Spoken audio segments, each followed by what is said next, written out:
Hi friends, അപ്പോൾ സെൽഷ്യസിൻ്റെ മറ്റൊരു ക്ലാസ്സിലേക്ക് എല്ലാവർക്കും സ്വാഗതം. അപ്പോൾ ഭരണഘടനാ നിർമ്മാണ സഭയുടെ മൂന്നാമത്തെ ക്ലാസ്സാണ്. ഇതോടുകൂടി ഭരണഘടനാ നിർമ്മാണ സഭ നമ്മൾ ഏറ്റവും ഭംഗിയായി പഠിച്ച് തീർക്കുകയാണ്.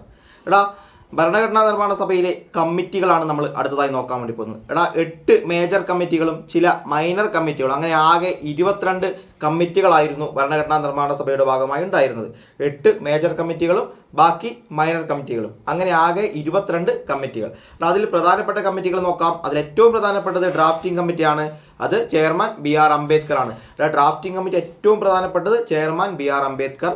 പിന്നെ യൂണിയൻ പവേഴ്സ് കമ്മിറ്റി വരുന്നുണ്ട്, അത് ജവഹർലാൽ നെഹ്റു ആണ്. ആരാണ് union powers committee? Jawaharlal Nehru. Union constitution committee Jawaharlal Nehru. States committee Jawaharlal Nehru. ഇടക്കാല ഗവൺമെന്റിന്റെ വൈസ് പ്രസിഡന്റ് ആയിരുന്ന വ്യക്തിയാണ്. പിന്നീട് ഇന്ത്യയുടെ ഒന്നാമത്തെ പ്രധാനമന്ത്രിയായിരുന്ന വ്യക്തി കൂടിയാണ് ആര്? ജവഹർലാൽ നെഹ്റു എന്ന് പറയുമ്പോൾ. അപ്പോൾ ജവഹർലാൽ നെഹ്റുവിന്റെ കീഴിലാണ് യൂണിയൻ പവേഴ്സ് കമ്മിറ്റി, യൂണിയന്റെ മുഴുവനായിട്ടുള്ള പവർ എന്ന് ചിന്തിക്കുക. Union constitution committee, states committee, സ്റ്റേറ്റുകളുടെ ചുമതല പ്രധാനമന്ത്രിക്കാണെന്ന് അങ്ങനെ ചിന്തിക്കുക. അങ്ങനെ ചിന്തിക്കുമ്പോൾ നമുക്കിതാ ഇത് 3 ഇവിടെ കിട്ടും.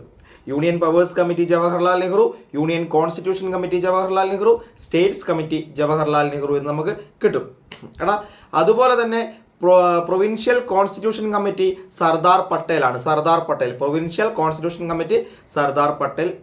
Advisory committee on fundamental rights, minorities, tribal and excluded area ആരാണ്? അതും സർദാർ വല്ലഭായ് പട്ടേൽ. അത് സർദാർ വല്ലഭായ് പട്ടേലാണ്. ഓക്കെ, അപ്പോൾ provincial constitution committee, advisory committee on fundamental rights, fundamental റൈറ്റ്സുമായി ബന്ധപ്പെടുന്ന committee, minorities, tribal and excluded areas Sardar Vallabhbhai Patel. അതിന് കുറച്ച് സബ് കമ്മിറ്റികളുണ്ട്. Fundamental rights sub committee JB കൃപലാനിയും, മൈനോറിറ്റി സബ് കമ്മിറ്റി HC മുഖർജിയും, north east frontier tribal areas and Assam excluded partially excluded area sub committee Gopinath Bardoloi. പിന്നെ excluded and partially excluded areas Assam ഒഴികെയുള്ളത് അത് AV താക്കറാണ്. മെയിനായിട്ട് സർദാർ വല്ലഭായ് പട്ടേലിനെ അങ്ങ് ഓർത്ത് വെച്ചാൽ മതി. പിന്നെ rules of procedure committee doctor Rajendra Prasad. Rules of procedure നോക്കുന്നത് രാഷ്ട്രപതിയാണെന്ന് ചിന്തിക്കുക. രാജേന്ദ്ര പ്രസാദ് ഒന്നാമത്തെ രാഷ്ട്രപതി. സ്റ്റിയറിംഗ് കമ്മിറ്റി, ഒരു വണ്ടിയുടെ പിന്നെ സ്റ്റിയറിംഗ് ഏറ്റവും പ്രധാനപ്പെട്ടതല്ലേ, ആ സ്റ്റിയറിംഗ് നിയന്ത്രിക്കുന്നത് ആരാണ്? നമ്മുടെ രാഷ്ട്രപതിയാണ്. അപ്പോൾ doctor Rajendra Prasad. Rules of procedure, steering committee doctor Rajendra Prasad. ഇതാണ് പ്രധാനപ്പെട്ട 8 കമ്മിറ്റികൾ. ഇനി മറ്റു കമ്മിറ്റികൾ എഴുതുന്നുണ്ട്. ഫിനാൻസ് ആൻഡ് സ്റ്റാഫ് കമ്മിറ്റി, അതും രാജേന്ദ്ര പ്രസാദാണ്. ഫിനാൻസും സ്റ്റാഫും എല്ലാവരും നിയമിക്കുന്ന സ്റ്റാഫുകളെ മുഴുവൻ, പ്രധാനമന്ത്രി അടക്കമുള്ള സ്റ്റാഫുകളെ നിയമിക്കുന്നത് രാഷ്ട്രപതിയാണെന്ന് അങ്ങ് ചിന്തിക്കുക. ഡോക്ടർ രാജേന്ദ്ര പ്രസാദ്. പിന്നെ ad hoc committee on national flag, ഇപ്പം നാഷണൽ ഫ്ലാഗുമായി ബന്ധപ്പെട്ട കമ്മിറ്റിയും രാജേന്ദ്ര പ്രസാദാണ്. പൊതുവായി നോക്കുമ്പോൾ finance and staff committee, ad hoc committee on national flag, steering committee, rules of procedure ഒക്കെ വരുന്നത് രാജേന്ദ്ര പ്രസാദുമായി ബന്ധപ്പെട്ടാണ്. ക്രെഡൻഷ്യൽസ് കമ്മിറ്റി വരുന്നത് Alladi Krishnaswamy Iyer. Credential committee Alladi Krishnaswamy Iyer. House committee Pattabhi Sitaramayya. House committee Pattabhi Sitaramayya. Order of business committee KM Munshi. Order of business committee KM Munshi. Ad hoc committee on citizenship Varadachari. പിന്നെ അദ്ദേഹം non മെമ്പറാണ് കേട്ടോ, ഈ committee അംഗമല്ല. അദ്ദേഹം Varadachari. Ad hoc committee on the supreme കോർട്ടും വരദാചാരി തന്നെയാണ്. അതുപോലെ linguistic provinces committee SK Dar, അദ്ദേഹവും നോൺ മെമ്പറാണ്. പിന്നെ committee on chief commissioners Pattabhi Sitaramayya, ഇതൊന്നും അത്ര വലിയ ഇമ്പോർട്ടൻ്റ് അല്ല. Committee on the functions of the constitution assembly GV Mavalankar, പഠിച്ചേക്ക്. Press gallery committee Ushanath Sen. Special committee to examine the draft constitution Alladi Krishnaswamy Ayyar. Language committee Moturi Satyanarayana. Expert committee on the financial provisions of the union constitution Nalini Ranjan Sarkar, non മെമ്പറാണ്. ഇതിൽ പ്രധാനപ്പെട്ടതെന്ന് പറയുന്നത് നമുക്ക് പഠിക്കേണ്ടത് ആദ്യത്തെ 2 പഠിക്കണേ. ആദ്യത്തെ finance committee, അതുപോലെ staff committee Rajendra Prasad. Ad hoc committee on national flag Rajendra Prasad. Credential committee Alladi Krishnaswamy Iyer. House committee Pattabhi Sitaramayya. Order of business committee KM Munshi. ഇത്രയും ഈ 5 എന്താണ്, വെരി വെരി ഇമ്പോർട്ടൻ്റ് ആണ്, മുൻ പരീക്ഷകളിൽ ചോദിച്ചതാണ്. ഇനി അതിൽ committee on chief commissioners provinces ചുമ്മാ ഓർത്ത് ഇരുന്നാൽ മതി, അതൊന്നും ചോദിച്ചിട്ടില്ല. ഓക്കെ, അപ്പോൾ ഇത്രയും കാര്യങ്ങൾ പഠിച്ചു വെക്കുക. അടുത്തത് ഇന്ത്യൻ ഭരണഘടന കടം കൊണ്ടവയാണ് നമ്മൾ നോക്കാം. നമുക്കറിയാം ലോകത്തെ വിവിധ രാജ്യങ്ങളുടെ ഭരണഘടനയിൽ നിന്ന് ക്രിയാത്മകമായ അംശങ്ങൾ കൂട്ടിച്ചേർത്താണ് ഇന്ത്യൻ ഭരണഘടന തയ്യാറാക്കിയിരിക്കുന്നത്. അതായത് ഇന്ത്യ പല രാജ്യങ്ങളിൽ നിന്നും അവരുടെ ഭരണഘടനകളിൽ നിന്നുള്ള ചില ഏറ്റവും ക്രിയാത്മകമായ ചില കാര്യങ്ങൾ എന്താണ് നമ്മുടെ ഭരണഘടനയിലേക്ക് കൂട്ടിച്ചേർത്തിട്ടുണ്ട്. അത്തരം കൂട്ടിച്ചേർക്കലുകൾക്കൊടുവിലാണ് ഇന്ത്യൻ ഭരണഘടന യാഥാർത്ഥ്യമായിരിക്കുന്നത്. അതിനാൽ ഇന്ത്യൻ ഭരണഘടനയെ നമ്മൾ കടം കൊണ്ട ഭരണഘടന അല്ലെങ്കിൽ ബോറോഡ് കോൺസ്റ്റിറ്റ്യൂഷൻ എന്ന് അറിയപ്പെടുന്നുണ്ട്. അല്ല, ഇന്ത്യയുടെ ഭരണഘടന അറിയപ്പെടുന്നത് ബോറോഡ് കോൺസ്റ്റിറ്റ്യൂഷൻ, അതായത് കടം കൊണ്ട ഭരണഘടന എന്നും ഇന്ത്യൻ ഭരണഘടന അറിയപ്പെടുന്നുണ്ട്. ഇനി ഇന്ത്യൻ ഭരണഘടന ഏറ്റവും കൂടുതൽ കടപ്പെട്ടിരിക്കുന്നത് government of India act 1935 1935 government of India act ആണ് നമ്മുടെ ഭരണഘടന ഏറ്റവും കൂടുതൽ കടപ്പെട്ടിരിക്കുന്നത്. ഏറ്റവും കൂടുതൽ നമ്മൾ അതിൽ വന്നിരിക്കുന്നതാണ്. നമുക്ക് നോക്കാം. ഗവർണർ പദവി എടുത്തിരിക്കുന്നത് ഗവൺമെന്റ് ഓഫ് ഇന്ത്യ ആക്ട് 1935 നിന്നാണ്. നമ്മുടെ PSC പബ്ലിക് സർവീസ് കമ്മീഷൻ എന്നറിയപ്പെടുന്നതും ഈ 1935 ഗവൺമെന്റ് ഓഫ് ഇന്ത്യ ആക്ടിലാണ്. ഗവർണർ പദവി, പബ്ലിക് സർവീസ് കമ്മീഷൻ, അതുപോലെ ഫെഡറൽ കോടതി അടിയന്തരാവസ്ഥ,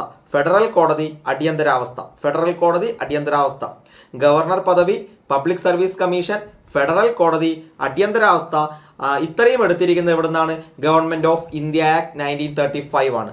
1935 ഗവൺമെന്റ് ഓഫ് ഇന്ത്യ ആക്ടിൽ നിന്നാണ് ഗവർണർ പദവിയും പബ്ലിക് സർവീസ് കമ്മീഷനും ഫെഡറൽ കോടതിയും അടിയന്തരാവസ്ഥയും നമ്മൾ കടം കൊണ്ടിരിക്കുന്നത്. ഓക്കെ, അടിയന്തരാവസ്ഥ കാലത്ത് മൗലിക അവകാശങ്ങൾ റദ്ദ് ചെയ്യുന്നത് നമ്മൾ എടുത്തിരിക്കുന്നത് ജർമ്മനി അല്ലെങ്കിൽ വെയ്മർ ഭരണഘടന എന്നാണ് പറയുന്നത്. അത് ജർമ്മനിയുടെ ഭരണഘടനയാണ്. വെയ്മർ ഭരണഘടന ജർമ്മനിയുടെ ഭരണഘടനയാണ്. ഈ ജർമ്മനിയുടെ ഭരണഘടനയിൽ നിന്നാണ് അടിയന്തരാവസ്ഥ കാലത്ത് മൗലിക അവകാശങ്ങൾ റദ്ദു ചെയ്യുന്നത് എടുത്തിരിക്കുന്നത്. ഓക്കെ, അതുപോലെ ഇനി USA അങ്ങോട്ട് കുറച്ച് എണ്ണം ഉണ്ട്. നോക്കുക.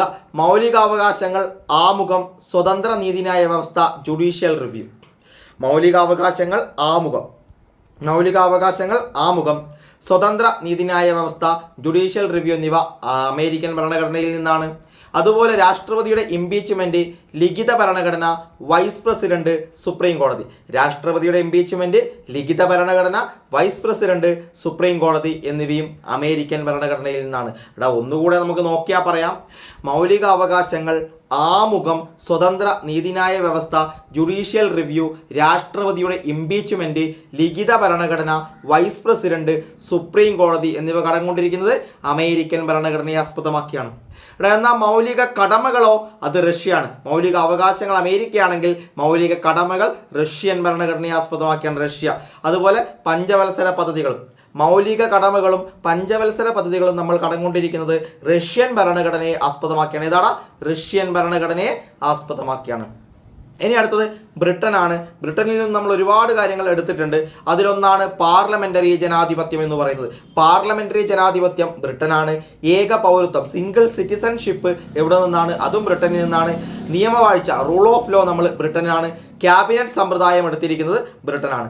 പാർലമെന്ററി ജനാധിപത്യം, ഏക പൗരത്വം, നിയമവാഴ്ച, ക്യാബിനറ്റ് സമ്പ്രദായം. പാർലമെന്ററി ജനാധിപത്യം, ഏക പൗരത്വം, നിയമവാഴ്ച, ക്യാബിനറ്റ് സമ്പ്രദായം എന്നിവ ബ്രിട്ടനാണ്. രാഷ്ട്രത്തലവന് നാമമാത്രമായ അധികാരം, അതായത് നമ്മുടെ രാഷ്ട്രത്തലവൻ എന്ന് പറയുന്നത് പ്രസിഡന്റാണ്. പ്രസിഡന്റിന് നാമമാത്രമായ അധികാരം വരുന്നത് ബ്രിട്ടനിൽ നിന്നെടുത്തു. റിട്ടുകൾ ബ്രിട്ടനാണ്.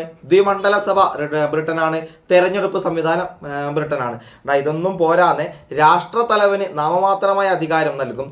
റിട്ടുകൾ, ദ്വിമണ്ഡല സഭ, ബൈക്യാമറൽ നമ്മൾ പറയുന്നില്ലേ അത്, അതുപോലെ തെരഞ്ഞെടുപ്പ് സംവിധാനം, ഇതൊക്കെ ബ്രിട്ടനാണ്. ഇത് ബ്രിട്ടൻ. അതുപോലെ കൂട്ടുത്തരവാദിത്വം, CAG, സ്പീക്കർ, കേവല ഭൂരിപക്ഷ വ്യവസ്ഥ. കൂട്ടുത്തരവാദിത്തം, CAG, സ്പീക്കർ, കേവല ഭൂരിപക്ഷ വ്യവസ്ഥ എന്നിവയും എവിടെയാണ്? അത് ബ്രിട്ടനാണ്. ഏതാണ്? ബ്രിട്ടൻ. ഓക്കെ, കൂട്ടുത്തരവാദിത്തം, CAG, സ്പീക്കർ, കേവല ഭൂരിപക്ഷ വ്യവസ്ഥ, ഇത്രയും ബ്രിട്ടനിൽ നിന്നാണ് നമ്മൾ എടുത്തിരിക്കുന്നത്. പഠിച്ചു വെച്ചേക്കണേ. അടുത്ത ഫെഡറൽ സംവിധാനം എടുത്തിരിക്കുന്നത് കാനഡയാണ്.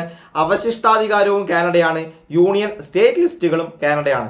ലിസ്റ്റുകളുടെ കാര്യം പറയുമ്പോൾ അവശിഷ്ടാധികാരം മുതൽ യൂണിയൻ ലിസ്റ്റും സ്റ്റേറ്റ് ലിസ്റ്റും എവിടെയാണ്? കാനഡയാണ്. റെസിജ്വൽ പവേഴ്സ്, യൂണിയൻ, സ്റ്റേറ്റ് ലിസ്റ്റുകൾ, ഫെഡറൽ സംവിധാനം എവിടെയാണ്? കാനഡയാണ്. കാനഡ. എന്നാൽ കൺകറന്റ് ലിസ്റ്റ് ഓസ്ട്രേലിയയാണ്. പാർലമെന്റിന്റെ സംയുക്ത സമ്മേളനവും ഓസ്ട്രേലിയയാണ്. Concurrent list ഓസ്ട്രേലിയയാണ്. പാർലമെന്റിന്റെ സംയുക്ത സമ്മേളനവും ഓസ്ട്രേലിയയാണ് എന്ന് മനസ്സിലാക്കുക. വാണിജ്യ വ്യവസായങ്ങൾക്കുള്ള സ്വാതന്ത്ര്യവും ഓസ്ട്രേലിയയാണ്. അതുപോലെ നിയമപ്രകാരം സ്ഥാപിതമായ നടപടിക്രമങ്ങൾ ജപ്പാനാണ്. നിയമപ്രകാരം സ്ഥാപിതമായ നടപടിക്രമങ്ങൾ ജപ്പാനാണ് എന്ന് മനസ്സിലാക്കുക. മാർഗനിർദ്ദേശക തത്വങ്ങൾ അയർലൻഡാണ്. രാഷ്ട്രപതിയുടെ തെരഞ്ഞെടുപ്പും മാർഗനിർദ്ദേശക തത്വങ്ങളും രാജ്യസഭയിലേക്ക് നാമനിർദ്ദേശം ചെയ്യുന്നില്ലേ, അതും അയർലൻഡാണ്. ആ മാർഗനിർദ്ദേശക തത്വങ്ങൾ, രാഷ്ട്രപതി തെരഞ്ഞെടുപ്പ്, രാജ്യസഭയിലേക്ക് രാഷ്ട്രപതി നാമനിർദ്ദേശം ചെയ്യുന്നത്, ഇതും എവിടെ നിന്നാണ്? ഇത് അയർലൻഡിൽ നിന്നാണ് കടമെടുത്തിരിക്കുന്നത്. എവിടെ നിന്നാണ്? അയർലൻഡിൽ നിന്നാണ്.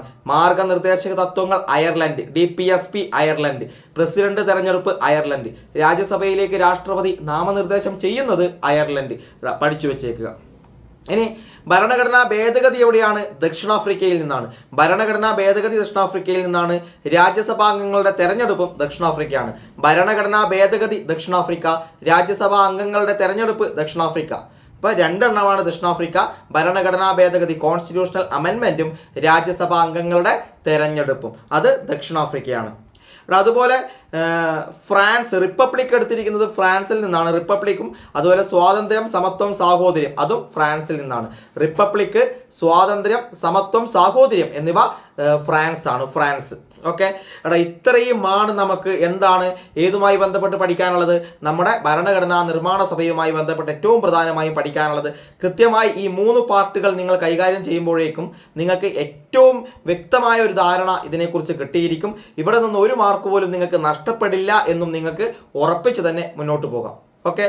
അപ്പോൾ മറ്റൊരു ഭാഗങ്ങളായിട്ട് നമുക്ക് വീണ്ടും കാണാം. അപ്പോൾ ഇത് കൃത്യമായി പഠിച്ച് മുന്നോട്ട് പോവുക. ഇതിൻ്റെ PDF പ്രൊവൈഡ് ചെയ്യുന്നതായിരിക്കും. ഓക്കെ. താങ്ക്